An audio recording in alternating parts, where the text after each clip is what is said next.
அதிகாரம் 6ஆம் வசனம் வாசிங்க. தாவீது மிகவும் நெருக்கப்பட்டான். சகல ஜனங்களும் தங்கள் குமாரர் குமாரத்திகள் நிமித்தம் மனக்லேசமானதினால் அவனை கல்லெறிய வேண்டும் என்று சொல்லிக் கொண்டார்கள். தாவீது தன் தேவனாகிய கர்த்தருக்குள்ளே கர்த்தருக்குள்ளே தன்னை திடப்படுத்திக் கொண்டான். தாவீது பட்ட வேதனைக்கு அளவே கிடையாது. சுற்றிலும் போராட்டங்க, சுற்றிலும் விரோதிகள்.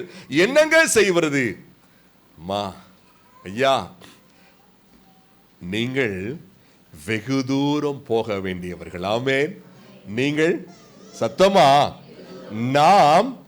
நாம் வெகு தூரம் பிரயாணிக்க வேண்டியவர்கள். வாழ்க்கை அஃப்கோர்ஸ் ஒரு சிறிய ஆண்டு காலம்தான். அந்த வாழ்க்கை, சின்ன வாழ்க்கையிலேயே ரொம்ப சின்ன சிந்தனை நமக்கு என்ன செய்யக்கூடாது. என்ன நம்ம இந்த உலகத்தில் வாழ்ந்து என்ன ஆக போகுது? அப்படி அல்ல. இன்னும் நாம் வாழ வேண்டிய காலம் இருக்கிறது. தாவீது பட்ட வேதனைக்கு அளவே கிடையாது. அங்க கவனிங்களே, அந்த 30ஆம் அதிகாரம் 1ஆம் வசனத்தை வாசிங்க. தாவீதும் அவன் மனுஷரும் 3ஆம் நாளிலே சிக்லாகுக்கு வந்து சேருகிறதற்குள்ளே அமலேக்கியர் தென்புறத்து சீமையின் மேலும் சிக்லாகின் மேலும் விழுந்து சிக்லாகை கொள்ளையடித்து அதை அக்கினியினால் சுட்டரித்து அதிலிருந்த ஸ்திரீகளாகிய சிறியவர்களையும் பெரியவர்களையும் சிறைப்பிடித்து ஒருவரையும் கொன்று போடாமல் அவர்களை பிடித்து கொண்டு தங்கள் வழியே போய்விட்டார்கள். தாவீதும் போரிலே ஈடுபடுகிற ஆண் மக்களும் இன்னொரு இடத்துக்கு போயிருக்க, தாவீதுடைய மக்கள், ஃபேமிலிகள் அங்கே ஒரு இடத்துல இருக்கிறாங்க. இன்னொரு கூட்டம் அங்க வருது. யாருங்க? சத்தமா சொல்லுங்க. அமலேக்கியர் வந்து கம்ப்ளீட்டா அவர்களை கொள்ளையடித்து கொண்டு போயிட்டாங்க. யாரு வந்தாங்க, எத்தனை பேர் வந்தாங்க, எதுவுமே தாவீதுக்கு என்ன செய்யாது, தெரியாது. அந்த 4ஆம் வசனம் வாசிங்க. அப்பொழுது தாவீதும் அவனோடு இருந்த ஜனங்களும் அழுகிறதற்கு தங்களில் பலன் இல்லாமல் போகு மட்டும் சத்தமிட்டு அழுதார்கள். என்னங்க? கண்ணீர் விட்டு அழுகிறதற்கு பலன் இல்லாமல் போகு மட்டும் என்ன செய்கிறார்கள்? சத்தமிட்டு அழுகிறாங்க. ஏன்னா இது போல ஒரு பிரச்சனை இதுக்கு முன்னாடி என்ன செஞ்சதில்லை, பார்த்ததில்லை. தேம்பி தேம்பி அழுகிறாங்க. இனி அழவே முடியாது என்ற அந்த சூழல் வருகிற வரைக்கும் தாவீது அல்லது அவருடைய ஆட்கள் பட்ட வேதனைக்கு அளவே கிடையாது. அவ்வளவு பிரச்சனை. ஆனால் ஆறாம் வசனத்தில் என்ன பார்க்கிறோம்? தாவீது தன் தேவனாகிய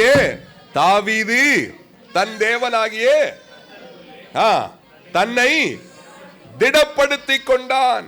இது எப்படி சாத்தியமானது? இந்த அழகான ஒரு திடமனம் தாவீதுக்குள்ளே எப்படி வந்தது? அதைத்தான் நாம் வேகமாய் சிந்தித்து முடிக்க போகிறோம்.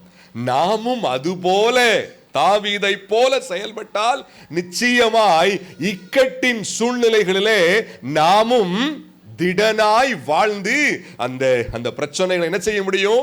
ஜெயிக்க முடியும். ஒரு வெற்றியின் வாழ்க்கைக்குள்ளே நாம் வந்து சேர முடியும். தாவீதுக்கு இது எப்படி சாத்தியமானது? முதலாவது அதே 6ஆம் வசனம் வாசிங்க. தாவீது மிகவும் நெருக்கப்பட்டான். சகல ஜனங்களும் தங்கள் குமாரர் குமாரத்திகள் நிமித்தம் மனக்லேசமானதினால் அவனை கல்லெறிய வேண்டும் என்று சொல்லிக் கொண்டார்கள். தாவீது தன் தேவனாகிய கர்த்தருக்குள்ளே தன்னை திடப்படுத்திக் கொண்டான். தாவீதுக்கு மட்டும் ஒரு திடமனம்.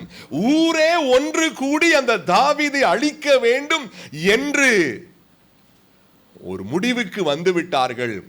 தாவீதோடு கூட சார்புக்கு யார் இல்லை. ஆனா தாவீதின் உள்ளத்துக்குள்ளே தானாக ஒரு திட மனம் உருவாகிறது. எப்படி? கர்த்தருக்குள் திடமனம் அவனுக்குள்ளே உண்டாகும் முன்பு அவன் கர்த்தருக்குள் வேரூன்றி இருந்தான். ஆமென். அவன் தாவீதினுடைய வேர், அந்த ரூட் அஸ்திவாரம் கர்த்தர் என்னும் பாறை மீது, கர்த்தர் என்னும் கன்மலை மீது இருந்தது. அசைக்க முடியா ஆழத்திற்குள்ளே அந்த தாவீதினுடைய வேர், அந்த விசுவாச வேர், தேவ பக்தி என்ற வேர் உள்ளே ஆழமாய் வேரூன்றி இருந்தது. ஆகவே இக்கட்டான அந்த சூழ்நிலையிலே ஆண்டவருக்குள்ளே அவன் ஏற்கனவே இருந்தபடினாலே திடமனம் என்ற அந்த பலன், அந்த சாரம் அப்படியே அந்த இருதயத்திற்குள்ளே ஊறி வருகிறது. கொஞ்சம் யோசிச்சு பாருங்க. ஒரு செடியை நம்ம ஊன்றி வச்சுட்டு அந்த வேர் ஆழமா போனா தான் அந்த செடி என்ன செய்யும்? அந்த செடி என்ன செய்யும்? வளரும். அந்த செடியில பூக்கள் என்ன செய்ய ஆரம்பிக்கும்? பூ பூக்குதுனாலே அர்த்தம் என்ன? வேர் என்ன செய்யுது? வேர் கொஞ்சம் ஆழமா போகுது. திடமனம் என்ற அழகான பூ அந்த தாவீதினுடைய அந்த வாழ்க்கையிலே இக்கட்டின் சூழலிலே பூக்க ஆரம்பிக்கிறது. திடமனம் என்ற சாறு என்ற பலன் அது பூக்க ஆரம்பிக்க, அது உருவாக ஆரம்பிக்கிறது என்றால் தெளிவாய் நாம் புரிந்து கொள்கிறோம். வேறு எங்க இருக்குது? கர்த்தருக்குள். திடமனம் வேறு எங்கே இருந்து வரல? கர்த்தருக்குள்ளே தன்னை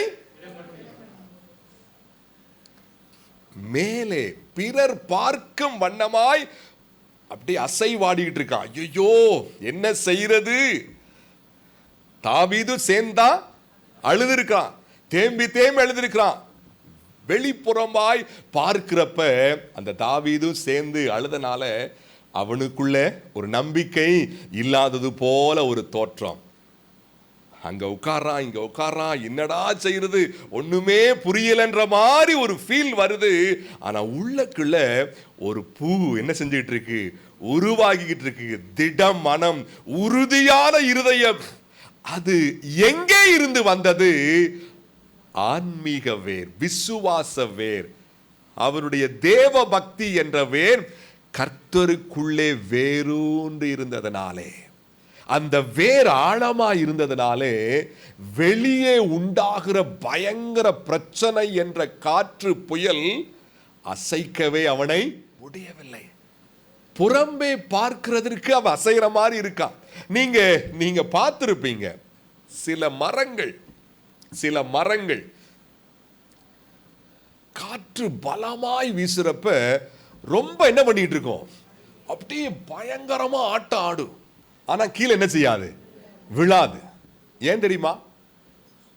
ஏங்க ஆரம்பத்திலிருந்து இந்த காற்று வந்து அந்த மரத்தை அசைக்க சில மரங்கள் அந்த காற்று வீசுகிற, அந்த காற்று பலமாய் அடிக்கிற அந்த அடியை தாங்கி அதை அசைந்து வேறு ஆழமா உள்ள போயிட்டே இருக்குமா. மேல அசைய வேர் உள்ள போகுமா, மேல இப்படி அசைய அந்த வேர் உள்ள போயிட்டு இருக்குமா. அந்த துன்பங்களை, அந்த பாடுகளை வேர் உள்ளே போவதற்கு ஏதுவாக அந்த மரம் யூஸ் பண்ணிக்குது. தாவீதினுடைய வாழ்க்கையில ஏற்கனவே பல போராட்டங்கள் இருந்திருக்கிறது, நாம் அறிவோம். அந்த போராட்டங்களை எல்லாம், அந்த பாடுகளை எல்லாம் கிறிஸ்துவுக்குள்ளே அல்லது ஆண்டவருக்குள்ளே அவன் வேரூன்றுவதற்கு ஏதுவாக அதை உபயோகப்படுத்திக்கிட்டான். இப்ப எல்லாவற்றை விட பெரிய போராட்டம் வந்துருச்சு, பயங்கரமான போராட்டம். போச்சு, இதோட தாவீது முடிஞ்சா அப்படின்ற சூழல்ல ஆழமாய் போன வேரிலிருந்து கொஞ்சம் கொஞ்சமா ஒரு பலன் வருது. என்னது? திடமனம். அது ஒண்ணு சாதாரணமானது இல்லைங்க. நிறைய பேர் இப்படிப்பட்ட இக்கட்டிலே சிக்கி மூழ்கி போறாங்க. நிறைய பேர் இப்படிப்பட்ட பிரச்சனையில சிக்கி மனது அப்செட் ஆகி அதோடு முடிஞ்சு போறாங்க. உயிர் இருக்கலாம், ஆனால் ஒண்ணுமே இருக்காது, அவ்வளவுதான், இனி என்னத்த வாழ்ந்து. சிலர் சூசைட் பண்ணிக்கிறாங்க. நான் தாவீது, என் அன்புக்குரியவர்களே, உங்களுடைய வாழ்க்கையில பிறரிடம் சொல்ல முடியாத போராட்டத்தில் சிக்கி கண்ணீர் விட்டு கொண்டிருக்கிறீர்களா? வேர் ஆழமா போயிருக்கான்னு பாருங்க. உங்களுடைய விசுவாசம் என்ற வேர், தேவ பக்தி என்ற வேர், தேவ பக்தி என்ற வேர், கர்த்தர் என்னோடு கூட இருக்கிறார் என்ற உணர்வின் வேர், அது ஆழமாய் போகாவிட்டால் திட மனம் வரவே வராது. உயிர் போற வரைக்கும் நானும் கிறிஸ்தவன் தான், சர்ச்சுக்கு போறவன் தான், ஜோமன்றவன் தான், வேதம் வாசிக்கிறவன் தான், ஆனா எனக்கு என்னவோ தைரியம் வரவே மாட்டேது. வேர் போயிருக்கான்னு பாருங்க. வேர் போயிருந்தா எவ்வளவு அசைவு வந்தாலும் விழவே மாட்டோம். ஆமென், ஹல்லேலூயா. பாடுகளை, பிரச்சனைகளை கிறிஸ்துவுக்குள்ளே வேரூன்றுவதற்கு ஏதுவா அதை யூஸ் பண்ணிக்கங்க. பாடுகள் உண்டாகிற பொழுது முறுமுறுக்காதீங்க, ஆண்டவர் மீது கோபித்துக் கொள்ளாதீங்க. என்ன பிரச்சனை, என்ன பாடு, என்ன வாழ்க்கை, என்னத்த ஆண்டவரை தேடி, என்னத்த சர்ச்சு, என்ன பாட்டு, அப்படிலாம் சொல்லாதீங்க. அப்படிப்பட்ட உணர்வு வந்தா வேறும் ஆழமா போகாது, மேலே வெற்றிக்கு நாம் செல்லவே முடியாது. அப்படியே அப்செட் ஆகி முடங்கி போய்விடுவோம். தாவீதை போல நாம் எழும்ப வேண்டியவர்கள். ஆமென், சத்தமா எல்லாரும் அறிக்கையிடுங்க. எழும்ப வேண்டியவர்கள். யாருக்குத்தான் பிரச்சனை இல்லை?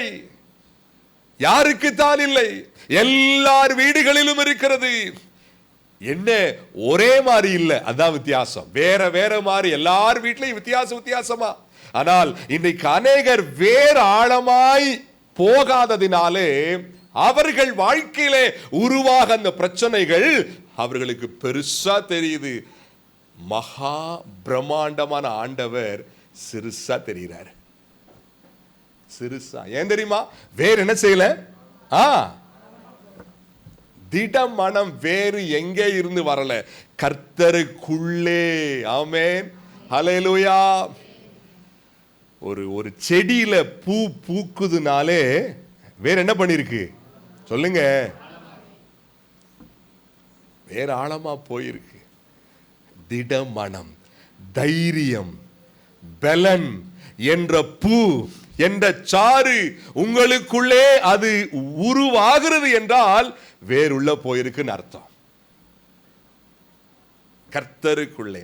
அம்மா, ஐயா, தைரியமான உள்ளம் வீடியோக்கள் பார்ப்பதால் உண்டாகி விடாது. என்ன உண்டாகி விடாது? என்ன வீடியோக்கள் சொல்லுங்க? என்ன வீடியோக்கள்? கொஞ்சம் மோட்டிவேஷன் வீடியோ பாப்போமா? என்ன வேஷன்? மோட்டிவேஷன் வீடியோ பார்த்தா கொஞ்சம் என்ன கிடைக்கும்? கொஞ்சம் போல்ட்னஸ் கிடைக்கும். கொஞ்சம் இல்லைங்க, கண்டிப்பா கிடையாது. ஒரு சின்ன ஆறுதல் வேணா கிடைக்கும். ஆனால் அதன் வழியே உங்களுக்கு தேவையான அந்த பலன் கிடைக்காது. உங்களுக்கான பலன் ஆண்டவர் மூலமா தான் என்ன செய்யணும்? வரணும். ஏன்னா நீங்களும் நானும் கர்த்தருக்குள்ள இருக்கிறவங்க. ஆமென். தேவனுக்குள்ள யார் இருக்கிறார்களோ அந்த மக்களுக்கு தேவனால் தான் பலன் வரணும். உலகத்தினால் உண்டாகிற பலன் உங்களுக்கும் எனக்கும் சூட்டாயிராது. அது புறஜாதிகளுக்கு வேண்டவானால் சூட்டு. அந்த உலகத்தால் உண்டாகிற அந்த மோட்டிவேஷன் ஸ்பீச்சினாலே ஒருவேளை உற்சாகம் இருந்த மாதிரி இருந்துச்சுன்னா, தெளிவா சொல்றேன், கர்த்தரை விட்டு விலகி போறதற்கு ஒரு சின்ன வாசல் வந்துருச்சுன்னு அர்த்தம். அதிலே ஜீவன் இருக்க வாய்ப்பே கிடையாது. நீதிமான்களோ சிங்கத்தை போல தைரியமாய் இருப்பார்கள். யாருங்க? அந்த தைரியம் வேறங்க, அந்த தைரியம் வேற. என் அன்புக்குரியவர்களே, தாவீதுக்கு இது எப்படி சாத்தியம்? வேர் கர்த்தருக்குள்ளே. ஆண்டவருக்கு அர்ப்பணிப்போம். ஒருவேளை இந்த ஆண்டிலே 2 மாதங்கள் பெரிதாய் சிந்திக்காமல் நாம் போயிருக்கலாம். ஏதோ நாட்கள் உருவாகிறது, காலையிலே தூக்கத்தை விட்டு நான் எழும்புகிறேன் அவ்வளவுதான் அப்படின்ட்டு நம்ம ஒருவேளை வாழ்ந்திருக்கலாம். ஒரு 3வது மாதத்திற்குள்ளே கர்த்தர் உங்களையும் என்னையும் அவர் கொண்டு வந்திருக்கிறார். தேவனுக்கு அர்ப்பணித்து, ஆண்டவரே தாவீதை போல எனக்கு என்ன வேண்டும்? திடமனம். அதற்கு நான் உம்மில இன்னும் ஆழமாய் வேரூன்ற கிருபை செய்யுங்க. இன்னும் ஆழமாய் ஆண்டவர் நமக்கு இரக்கம் செய்வாராக. அடுத்ததாக 2வது அந்த 30ஆம் வசனம், 30ஆம் அதிகாரம்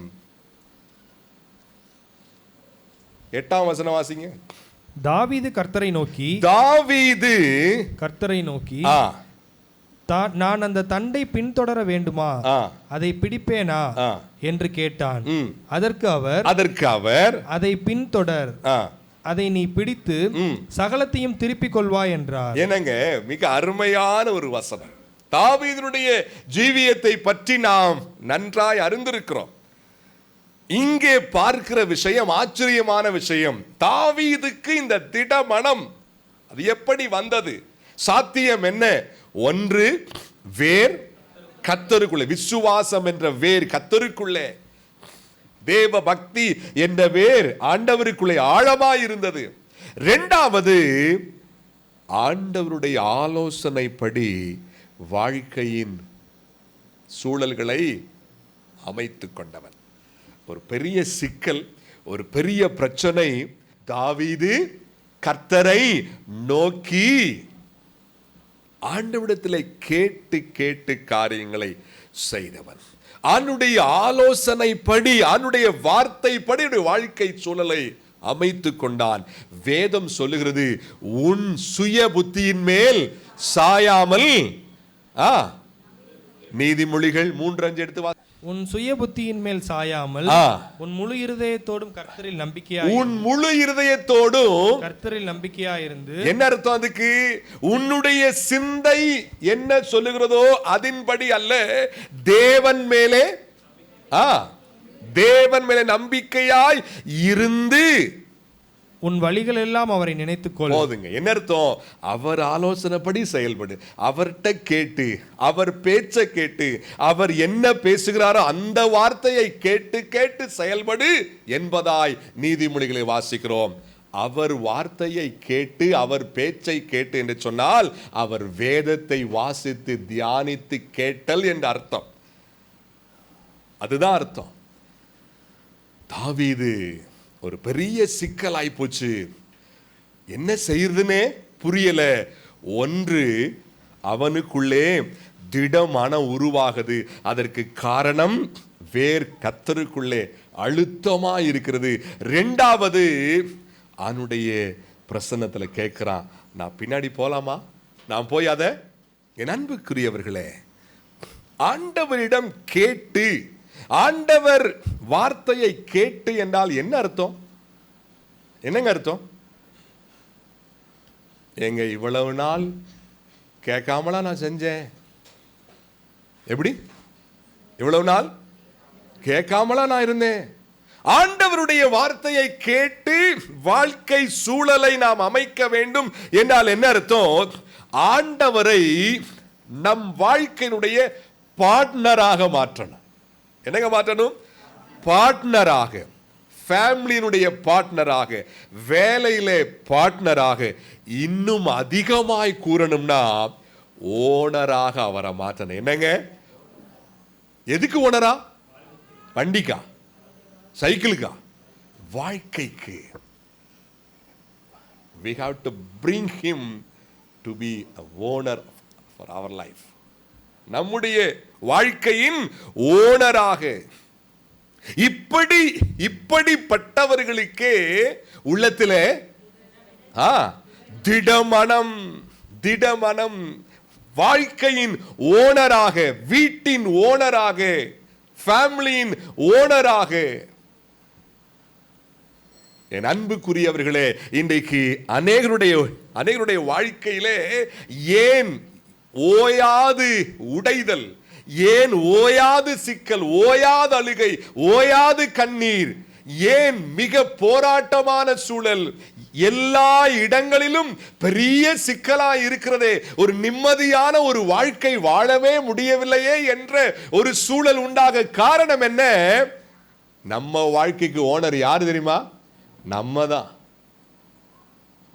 நம்ம டிசைட் பண்ணி, நம்ம யோசிச்சு அது சொல்றாரு, உன் சுய புத்தியின் மேல் சாயாமல் உன் முழு இருதயத்தோடும் கர்த்தர் மேல் நம்பிக்கையாயிரு. ஆண்டவர்கிட்ட கேட்டு ஆண்டவருடைய வார்த்தை படி நம்ம செய்வது, நாம் ஆண்டவர் மேல் நம்பிக்கையாய் இருக்கிறோம் என்பதற்கு சான்று. நான் ஆண்டவரை தான் விசுவாசிக்கிறேன், ஆண்டவர் மேலதான் என் நம்பிக்கை அப்படின்னு நிறைய சொல்றோம். அதுக்கு என்ன ஆதாரம்? அவருடைய வார்த்தைப்படி வாழ்றது தான் ஆதாரம். வார்த்தைக்கு முக்கியத்துவமே இல்லை என்று சொன்னால் வாழ்க்கையில வார்த்தையை நம்ம அற்பமா நினைக்கிறோம், அவனுடைய வசனத்தை முக்கியமா சிந்திக்கல, அவனுடைய ஆலோசனையை முக்கியமா நம்ம சிந்திக்காம நான் ஆண்டவர் மேல ரொம்ப, அது உண்மையாங்க? யோசிச்சு பாருங்க. ஆண்டவர் மேல் நம்பிக்கையா இருப்பதற்கு சான்று என்ன? உன் சுய புத்தியில சாராம அவருடைய வார்த்தையில உன் நம்பிக்கையை வைன்னு சொல்றாரு. வாழ்க்கையின் பார்ட்னரா மாற்றுங்க அல்லது ஓனரா மாற்றுங்க. அப்பொழுதுதான் பிரச்சனைகளை சமாளிக்க முடியும். ஆமென். என்னங்க? அப்பதான் என்ன செய்ய முடியும்? பிரச்சனைகளை சமாளிக்க முடியும்.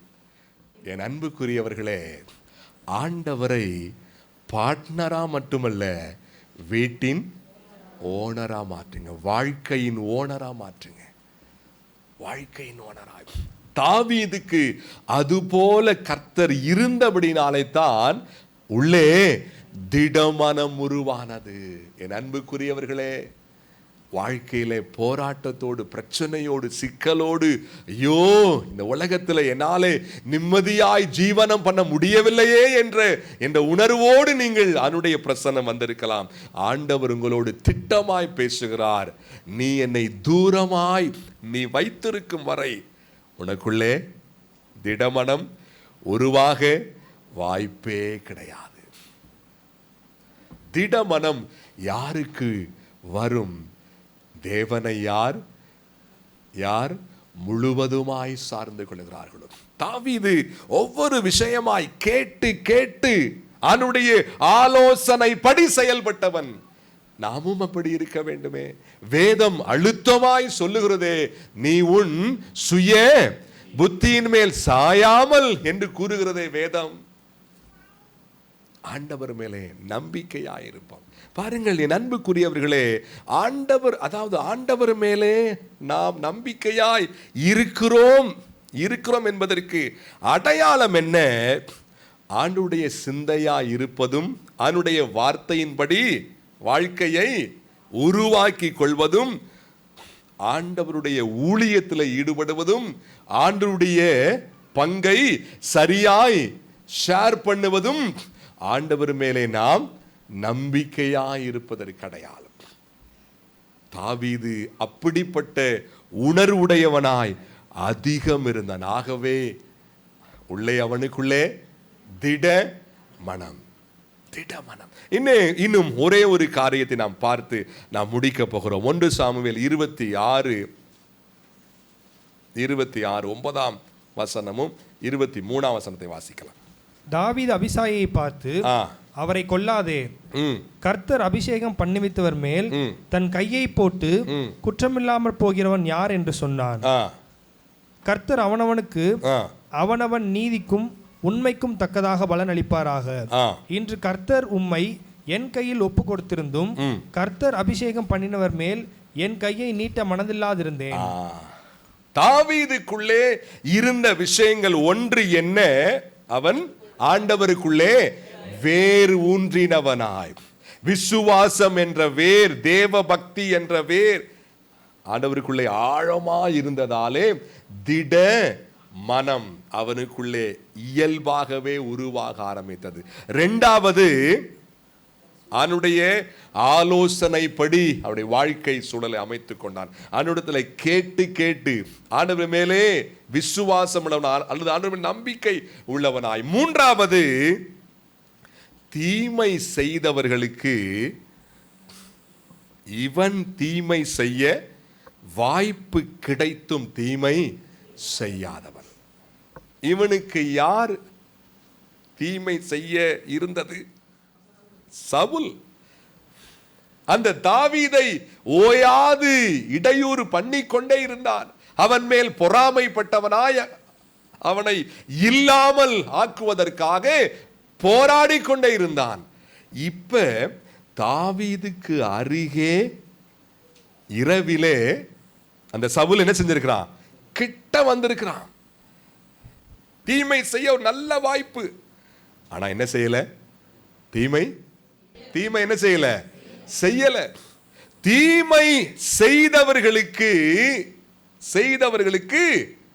இவனும் தீமை செய்ய வாய்ப்பு கிடைத்தும் செய்யாதிருந்த ஒரு குணம். என் அன்புக்குரியவர்களே, இன்றைக்கு இந்த குணத்தை கிறிஸ்தவர்களுக்குள்ளே கூட என்ன செய்ய முடியல? பார்க்க முடியல. அவங்க எனக்கு இதை செஞ்சா நான் கண்டிப்பா அதை செஞ்சவேன், ஏதோ ஒரு சூழல்ல நான் பண்ணியே ஆவேன், 2 வார்த்தையாவது நான் பேசணும், 2 காரியத்தையாவது நான் செய்யணும், அல்லது டைரக்டா பண்ண முடியாட்டினா கூட வேறு ஏதோ ஒரு விதத்துல இப்படியெல்லாம் இருந்துட்டு ஆண்டவருக்குள்ள எனக்கு என்ன வேணும்? திடமனம். அது எப்படி சாத்தியம்? ஆண்டவர் என்ன சொல்லி இருக்கிறார்? தீமைக்கு தீமை சரி கட்டாதீங்க, உங்கள் சத்துருக்களை சிநேகியுங்கள், ஆசீர்வதியுங்கள் சொல்லியிருக்கிறார். உங்களை யார் விரோதிக்கிறார்களோ, உங்களை யார் பிடிக்காது இருக்கிறார்களோ அந்த மக்கள் மேல் தீமையை அல்ல நன்மை செய்ய வேண்டும். தீமைக்கு பதில் நன்மை. அதுதான் ஒரு கிறிஸ்தவனுக்குரிய வாழ்க்கை முறை. தாவீது அந்த நாட்களிலேயே அருகே வந்திருக்கிறான். அந்த ராஜா சவுல் அழகாய் உடனே முடிச்சிடலாம். அந்த தாவீதோடு கூட யாரெல்லாம் இருந்தாங்களோ அவங்க சொல்றாங்க, ஐயா யார் வந்திருக்கிறது? சவுல், முடிச்சிடவா அப்படின்னு கேட்கிறாங்க. அதுக்கு தான் சொல்றான், தாவீது பார்த்து அவரை கொல்லாதே, தீமை செய்யாத, வேண்டாம். என் அன்புக்குரியவர்களே, திடமனம் யாருக்குள்ளே வரும்? பிறர் மேலே அன்பு காட்டுகிறவர்களுக்கு, கிறிஸ்துவின் அன்பை காட்டுகிறவர்களுக்கு, தீமைக்கு தீமை செய்யாதவர்களுக்கு. வார்த்தையினாலே கூட இன்னைக்கு கிறிஸ்தவர்களுக்குள்ளே கூட இந்த கிறிஸ்துவின் குணம் இல்லாதிருக்கிறது. வார்த்தை போர் பேசி பேசி இவர்களது இருதயத்தை காயப்படுத்தி, ஏங்க இப்படி பேசுறீங்க, ஏன் அப்படி பேசுறீங்க, அவங்க என்னை அப்படி பேசினாங்க, இவங்க என்னை இப்படி பேசினாங்க, நான் ரொம்ப பேசல, 2 வார்த்தையாவது நான் சொல்ல வேணாமா? அது கிறிஸ்தவனுக்கு அழகல்ல. அப்படிப்பட்டவர்களுக்கு உள்ளத்திலே திடமனம் வரப்போகிறதே கிடையாது. சின்ன பிரச்சனை இருந்தாலும் பொத்துன்னு விழுந்துருவாங்க. ஆண்டவர் நம்மோடு பேசுவாராக. திடமனம் தேவையான மனம், இது தேவையான ஒன்று. இது ஆண்டவர் நம்மோடு பேசட்டும். ஊரே ஒன்று கூடி தாவீதுக்கு விரோதமாய் இருக்க, தாவீது என்ன வாசிக்கிறோம்? கர்த்தருக்குள்ளே தன்னை ஸ்ட்ராங்கா மாறிட்டான். நான் சோர்ந்து போக மாட்டேன், நான் திடனா இருப்பேன், நான் பலனா இருப்பேன். இப்படிப்பட்ட ஒரு அழகான குணம், ஒரு வெற்றியின் உணர்வு உண்டாக காரணம் 3 விஷயத்தை பார்த்தோம். ஒன்று என்னது? கர்த்தருக்குள்ளே வேரூன்றி இருந்தான். 2வது, கர்த்தருடைய ஆலோசனைப்படி வாழ்ந்தவன். 3வது, தீமைக்கு தீமை செய்யாத நல்ல குணம். நம்ம எல்லாரும் அப்படியே தேவ சமூகம் முழங்கால் படிடுவோம். ஆண்டவன் நம்மோடு கூட பேசியிருக்கிறார்.